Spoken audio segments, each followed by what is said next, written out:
Israel ಹಾಗೂ Iran ನಡುವೆ ನಡೀತಾ ಇರುವಂತಹ ಯುದ್ಧ ಇದೆಯಲ್ಲ, ಇದು ತಾರಕಕ್ಕೇರ್ತಾ ಇದೆ. ಎರಡು ದೇಶಗಳ ಮಧ್ಯೆ ನಡೀತಾ ಇರುವಂತಹ ಯುದ್ಧ ಸದ್ಯಕ್ಕೆ ನಿಲ್ಲುವಂತಹ ಯಾವುದೇ ಲಕ್ಷಣ ಕಾಣ್ತಾ ಇಲ್ಲ. ಇರಾನ್ ಹಾಗೂ ಇಸ್ರೇಲ್ ನಡುವೆ ಭೀಕರ ಯುದ್ಧ ಮುಂದುವರಿತಾ ಇದೆ. ಇದುವರೆಗೆ ಯುದ್ಧದಲ್ಲಿ ಇರಾನ್ನ 400 ಮಂದಿ ಸಾವನ್ನಪ್ಪಿದ್ದಾರೆ. 3000ಕ್ಕೂ ಹೆಚ್ಚು ಜನರು ಗಾಯಗೊಂಡಿದ್ದಾರೆ. ಅವರನ್ನ ಹಾಸ್ಪಿಟಲ್ಗೆ ಚಿಕಿತ್ಸೆ ಮುಂದುವರಿತಾ ಇದೆ, ಚಿಕಿತ್ಸೆ ನೀಡಲಾಗ್ತಾ ಇದೆ. ಇರಾನ್ನ ಆರೋಗ್ಯ ಸಚಿವಾಲಯದಿಂದ ಅಧಿಕೃತ ಮಾಹಿತಿ ಇದು. ಕಳೆದ 9 ದಿನಗಳಿಂದ ನಿರಂತರವಾಗಿ ಯುದ್ಧ ನಡೀತಾ ಇದೆ. ಏಟಿಗೆ ಎದುರೇಟು ಅನ್ನೋ ರೀತಿಯಲ್ಲಿ ಯುದ್ಧ ಆರಂಭ ಆಗಿದೆ. ಇಸ್ರೇಲ್ ದಾಳಿಯಲ್ಲಿ ನಾಗರಿಕರೇ ಹೆಚ್ಚು ಬಲಿಯಾಗಿದ್ದಾರೆ. ಇರಾನ್ ಕ್ಷಿಪಣಿ ಲಾಂಚರ್ಗಳೇ ಉಡಿಸಾಗಿವೆ.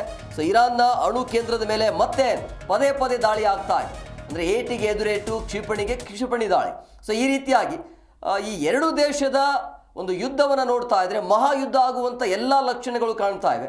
ಇಷ್ಟು ದಿನ ಅಮೆರಿಕ ಹೇಳ್ತಾ ಇತ್ತು ಮಧ್ಯಸ್ಥಿಕೆಯನ್ನು ವಹಿಸ್ತೀವಿ, ಯುದ್ಧ ನಿಲ್ಲಿಸಬೇಕು ಅಂತೇಳಿ. ಬಟ್ ಈಗ ಯಾಕೋ ಅಮೆರಿಕ ಹಿಂದೆ ಸರಿತಾ ಇದೆ. ಸೊ ಹಂಗಾಗಿ ಈ ಎರಡೂ ದೇಶಗಳು ಯಾರ ಮಾತನ್ನ ಕೇಳುವಂಥ ಪರಿಸ್ಥಿತಿಯಲ್ಲಿ ಇಲ್ಲ ಅಂತ ಅನಿಸ್ತಾ ಇದೆ.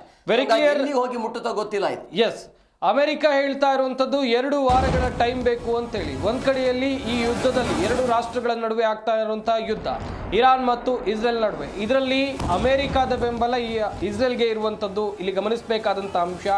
ಆದ್ರೆ ಇರಾನ್ ಮೇಲೆ ದಾಳಿ ಈಗ ಏನಾಗ್ತಾ ಇದೆ, ಇನ್ನು ಹೆಚ್ಚುವರಿ ದಾಳಿ ಮಾಡೋಕೆ ಅಮೆರಿಕದ ಬೆಂಬಲ ಇಸ್ರೇಲ್ಗೆ ಸಿಗುತ್ತಾ?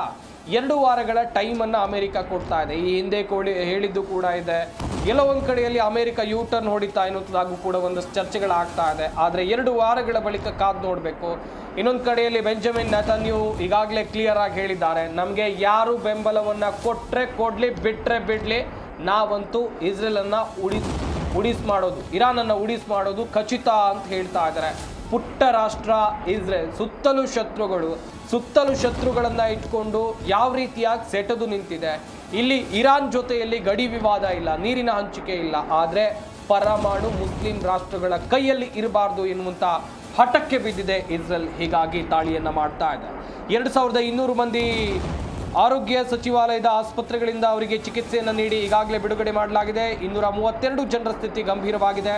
ಅವರಿಗೆ ಚಿಕಿತ್ಸೆಯನ್ನ ಮುಂದುವರಿಸಲಾಗಿದೆ. ಕ್ಷಣಕ್ಕೂ ಸೈರನ್ ಸದ್ದು ಆತಂಕವನ್ನು ಮೊಳಗಿಸ್ತಾ ಇದೆ. ಇರಾನ್ ಮಿಸೈಲ್ಗಳ ಮಳೆಯನ್ನು ಸುರಿಸ್ತಾ ಇದೆ. ಸಾವು ನೋವುಗಳ ಮರಣ ಮೃದಂಗ ಜೋರಾಗ್ತಾ ಇದೆ. ಯುದ್ಧದ ಭೀಕರತೆಯ ಪ್ರತಿಯೊಂದು ದೃಶ್ಯಾವಳಿಗಳನ್ನು ನೀವು ಝೀ ಕನ್ನಡ ನ್ಯೂಸ್ನ ಸ್ಕ್ರೀನ್ ಮೇಲೆ ನೋಡ್ತಾ ಇದ್ದೀವಿ.